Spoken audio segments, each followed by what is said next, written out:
Ce journal vous est offert par Orange.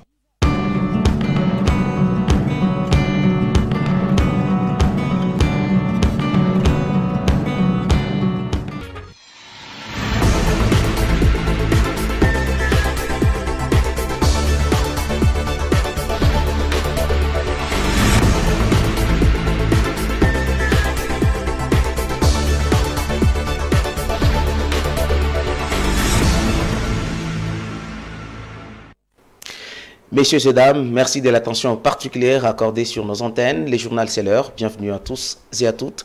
À la une de l'actualité, il ne se passe un jour sans compter un cas de vol dans la ville de Kalemi. L'avenue Mapendo et Lumumba ont été victimes d'un cambriolage dans la nuit du mercredi 31 au jeudi 1er septembre 2022. Où des voleurs moyennant 2 armes blanches ont opéré dans 3 maisons. Plusieurs biens de valeur et des sommes colossales d'argent ont été emportés. C'est une véritable calamité, la ville de Kalemi victime d'une insécurité grandissante, d'où les habitants se plaignent avec larmes aux yeux. Un nouveau cas de vol a été enregistré dans la nuit du mercredi 31 août au jeudi 1er septembre sur avenue Lumumba, située dans le quartier Kabalo, où les voleurs ont cambriolé avec toute quiétude, moyennant des armes blanches qu'ils ont trouvées dans l'une des maisons, et ayant blessé les propriétaires de la dite maison, tout en détruisant ses domiciles. Selon les sources retrouvées sur le lieu du drame, les voleurs ont fait une ronde de pillage dans différentes habitations qui se trouvent dans cette contrée. Plusieurs biens meubles ont été emportés et sans compter des sommes importantes d'argent émanées par ces gangsters. La situation est lourde, déclare cette femme pillée de toutes pièces et dont les fournitures scolaires de ses enfants ont été emportées par les malfrats. Dépourvus de tout moyen, David Fazili, l'un des victimes, nous a raconté les faits tels qu'ils s'étaient déroulés pendant cette nuit de leur passion. Qui nous ont pillés, cambriolés de tous sens. Nous ne savons pas comment l'exprimer, mais par vous-même vraiment. Vous voyez les corps, comment ça s'est passé. Nous sommes dans l'enclos au nombre de 5 à 6 familles qui ont été visitées. Chez moi, ils sont passés, ils ont pris une machine à lit, ils ont pris une chaussure, ils ont pris des mallettes, ils ont pris un flash disque. Et mon téléphone aussi est parti. Qui d'ailleurs jusqu'à présent le téléphone est encore opérationnel. Ce que nous avons demandé et sollicité au gouvernement, c'est une assistance qui nous assure sécurité. L'avenue Lumumba n'était pas la seule à être tourmentée cette nuit-là. L'avenue Mapendo du même quartier a connu aussi ses tristes sorts. Nous signifie Ngongo Salé exil. Ils ont cassé des portes, prendre des choses très importantes et menacé aussi des gens qui étaient dans l'intérieur, blessés aussi. C'est-à-dire on était menacés, on a fermé même des portes à l'extérieur pour sortir, pour sauver les autres, c'était un problème. On a essayé d'appeler le numéro de Solika ou le numéro vert, mais ça ne passait pas. Il n'y avait aucune intervention, sauf les gens sortaient dans des fenêtres pour faire l'intervention, il y avait des armes blanches, il n'y avait pas même moyen de faire l'autodéfense. Ils ont fait tout ce qu'ils ont fait, mais on n'a pas eu d'intervention d'aucune personne. La mission régalienne de la police, c'est sécuriser la population et c'est bien. Nous demandons aussi au général Ehavi de faire la sécurité. D'après les mêmes sources, aucun service de sécurité n'avait porté aucun secours à ces citoyens en danger, ni moins une assistance virtuelle à ces paisibles citoyens en larmes. Un militaire et un jeune conducteur de moto ont été abattus dans une embuscade tendue par de miliciens suppositoires dans la soirée de ce mercredi 31 août 2022 sur l'axe Kalemi-Bendera au village Maïla. Des sources locales ont réaffirmé cette information. L'un des habitants de Bendera s'est exprimé au téléphone de votre rédaction. C'était hier à 18h, un motard en provenance de Kalemi, il était avec un militaire. Avec des enfants sur les motos, arrivés à 4 km de Mapanda-Bendera, il était tombé sur les mains des militaires, il était battu les balles sur place et le moteur était mort sur place. Même un enfant a une blessure sur la main. C'était au niveau de Crispé à 4 km de Mapanda-Maïda. On n'a pas retrouvé les tueurs, on a pris la fuite. Nous voulons seulement, nous demandons aux autorités pour chercher la paix à l'âge de Bendera. Chaque fois des menaces, des tueries des gens, menaces aux champs, les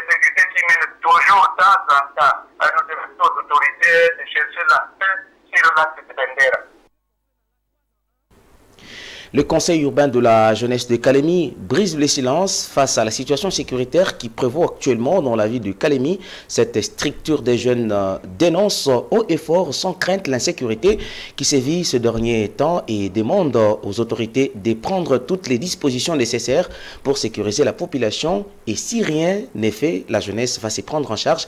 Abeli Kaissevera, président du conseil urbain de la jeunesse, l'a dit au micro de votre rédaction. Nous venons de dénoncer haut et fort et sans crainte l'insécurité dans la ville de Kalemi. Hier, 31 août 2022, après plusieurs mois, c'est pas dire que c'est maintenant que nous reconnaissons cette insécurité, c'est depuis longtemps, seulement que il y avait la première étape qui est celle d'aller voir l'autorité avec les avis tels que stipule l'hymne de nos missions, de donner les avis à l'autorité en matière de l'encadrement de la jeunesse, mais aussi de la population entière. On partait voir l'autorité pour donner nos avis en matière de l'insécurité. Comment est-ce qu'on peut terminer, terminer cette insécurité dans la vie. Sécuriser la population et ses biens est un devoir pour l'État. Cependant, nous demandons au maire de la ville de prendre une décision durable pour donner la sécurité totale dans la ville de Kalemi, mais aussi aux autorités militaires et policières de lancer une opération de traque de ces malfrats, parce que ils vivent avec nous ici dans la ville de Kalemi. Mais aussi, c'est un message tellement très fort, nous demandons à toute la population de pouvoir dénoncer, parce que la sécurité est une affaire de tous. Et si les autorités n'arrivent pas à respecter nos recommandations, en tout cas, nous allons nous prendre en charge pour une suite qui sera vraiment peut-être sous pression des autorités.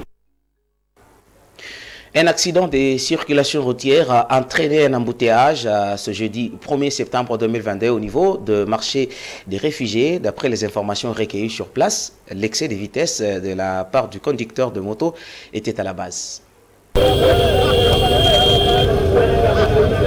Une situation non habituelle s'est observée ce jeudi matin aux environs de 10 h dans la ville de Kalemi, chef-lieu de la province du Tanganyika. Un embouteillage monstre s'est installé au niveau du marché des réfugiés, tout près du pont Lukuga. Cette situation est due à un accident de circulation routière occasionné par un motocycliste qui roulait à vive allure et a percuté par derrière un pousseur de vélo. D'après les témoignages de la victime que nous avons joints sur le lieu du drame, l'accidenté qui transportait les caisses de sucre sur son vélo affirme avoir été touché par la moto quand il voulait traverser l'autre bord. Ces motocyclistes l'a heurté par derrière au niveau de la cheville, ce qui a mis en colère les coéquipiers de la victime. 2 caisses de sucre ont été endommagées et la victime était légèrement blessée au niveau du pied. Il s'est malheureusement constaté un autre aspect non apprécié par les passagers de la part des agents de sécurité qui ont procédé par mégarde à faire l'usage de gaz lacrymogène. Les conducteurs des engins roulants sont appelés au respect de l'éthique et code de la route en vue de réduire les cas d'accidents routiers. Poursuite et fin de l'atelier de formation sur la réforme de la loi numéro 96-00D du 22 juin 1996. Pour cette deuxième journée, les journalistes ont réfléchi sur les limites à l'exercice de la liberté d'expression et de la presse, cas de la diffamation, injure et fausse nouvelle. 3 facilitateurs, à savoir Maître Bienvenu Kalonda, avocat au barreau de Kinshasa, Gombe et du Tanganyika, Jérôme Mwepu Kalonda, directeur de la RTNC Tanganyika, et Modeste Chabani, vice-président de l'UNPC, se sont employés à décortiquer des thématiques pour cette dernière journée de l'atelier de 2 jours tenu à Kalemi au centre Néma du 31 août au 1er septembre 2022 sur les limites à l'exercice de la liberté d'expression et la liberté de la presse, cas de la diffamation, de l'injure, des outrages et des fausses nouvelles organisées par la radio Kaosé et Ndenga FM en collaboration avec l'ONG Internews. Ont participé à ces assises les professionnels des médias locaux, les membres de la société civile, de la CNDH et des structures féminines ainsi que d'autres formateurs.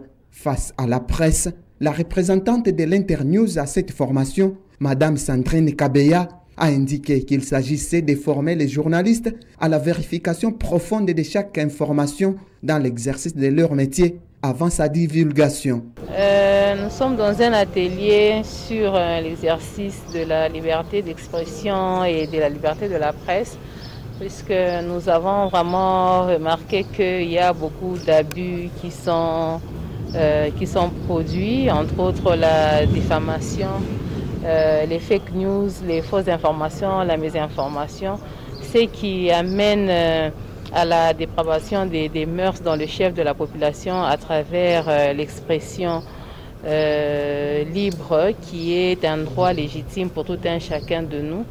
Alors c'est ainsi qu'on a voulu organiser cet atelier dans ce cadre du projet LIM, qui en sigle, qui veut dire liberté d'expression et indépendance des médias.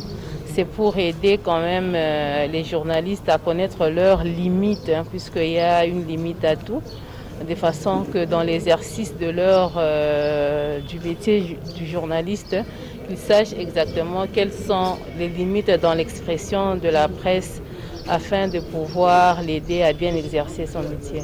Retenons que Internews est une organisation non gouvernementale qui intervient dans plusieurs projets sur l'information dans les pays des Grands Lacs.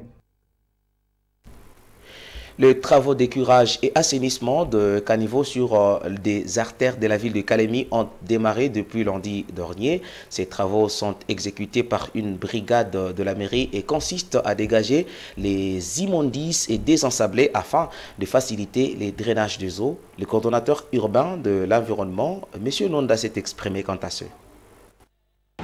Ce que le maire est en train de faire, c'est pour rendre seulement la ville propre. C'est ça le souci.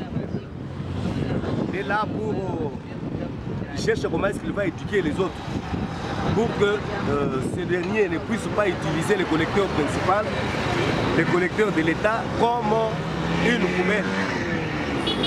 Que chaque ménage crée un trou ou cherche une poubelle, il va commencer à garder leurs déchets. Et encore, il y a deux sortes de déchets. Il y a les déchets biodégradables et non biodégradables. Les déchets là, par exemple les sachets, vous prenez les sachets, les bouteilles en plastique et vous les brûlez. Les autres déchets là, vous pouvez mettre ça, vous graisser, vous pouvez vous verser ça dans un trou. Nous allons commencer à sanctionner. Il y a déjà 2 arrêtés signés par le maire de la ville. Dans ces arrêtés, il a prévu des sanctions. Il a prévu des amendes. Tout celui qui sera attrapé en train de faire, de jeter dans les collecteurs, il y a des sanctions qui sont prévues pour ça. Ce n'est pas pour un travail d'une semaine ou bien de 2 semaines. C'est un travail que tout le monde doit accompagner le maire pour le faire chaque jour du 1er janvier au 31 décembre. C'est un travail qui va prendre beaucoup de temps parce que nous produisons chaque jour les déchets, nous consommons chaque jour les bouteilles en plastique et nous les jetons. Il faut savoir comment est-ce que nous allons commencer à les gérer. Les recycler, par exemple, et les brûler quelque part, et d'autres, vous pouvez La dénonciation de Martin Fayoulou sur les émoluments des députés nationaux de la RDC a suscité un débat dans les chefs de la population de la ville de Kalemi. J'y arrive. Pour l'analyste politique maître Kalinde Mutuka Bavon, ce n'est pas étonnant qu'un député congolais reçoive 21 000 $ si le gouvernement met à sa disposition une voiture de 50 000 $ et il a signifié que cela dépend de l'organisation politique de la RDC qui fait que certaines classes de la société sont privilégiées par rapport à d'autres.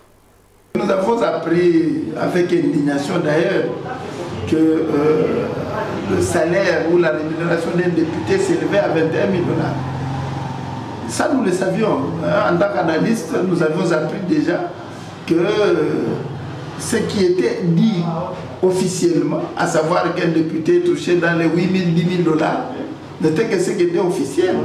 Qu'il y a des rubriques dans l'ombre et qu'on atteigne 21 000 $, ce n'est pas surprenant. Parce qu'un député, on lui donne un véhicule de 50 000 $. Qu'est-ce qui peut nous surprendre qu'on le paye autant comme ça? Ça ressemble beaucoup plus à une corruption a une rémunération. Donc c'est vraiment impensable.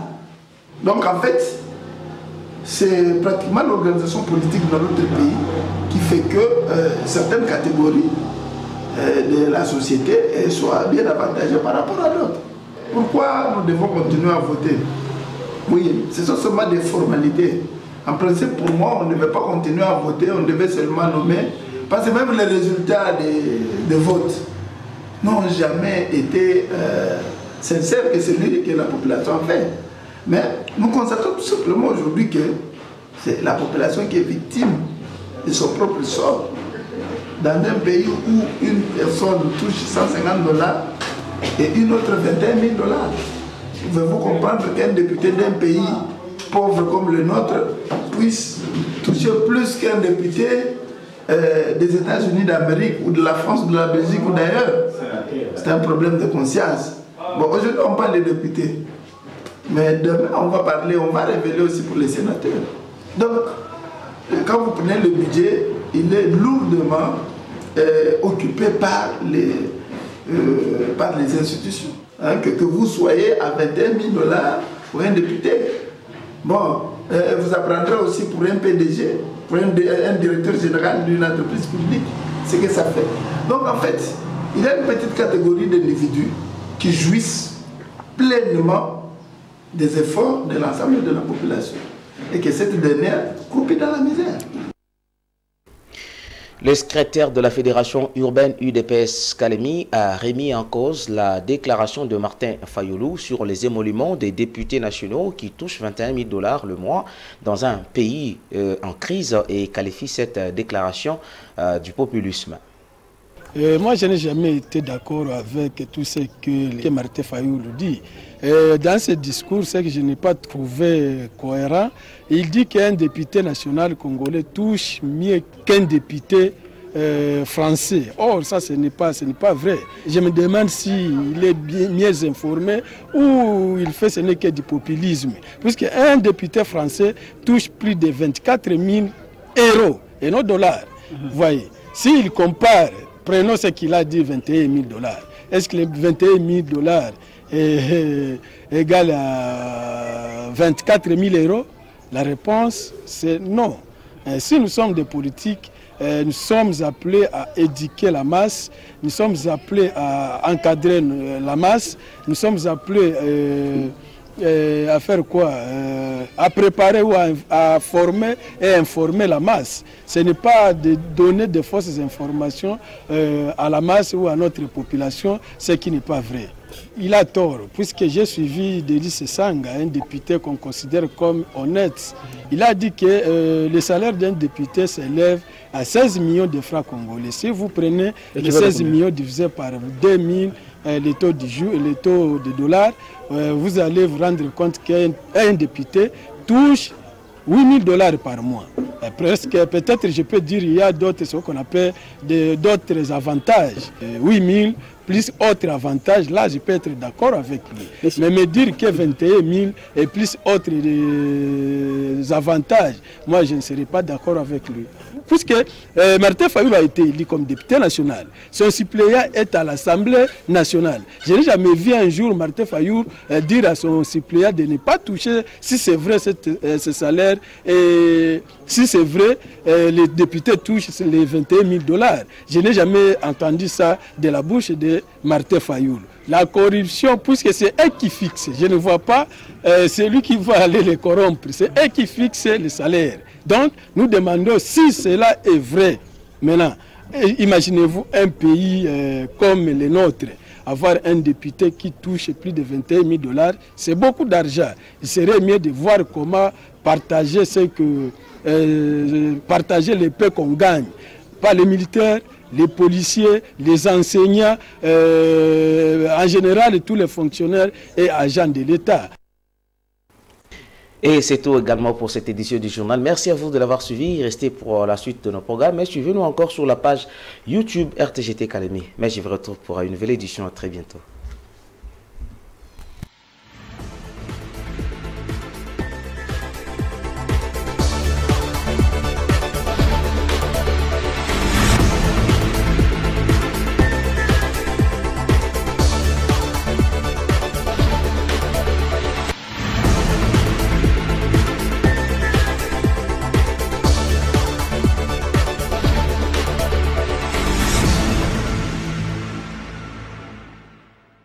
Ce journal vous a été offert par Orange.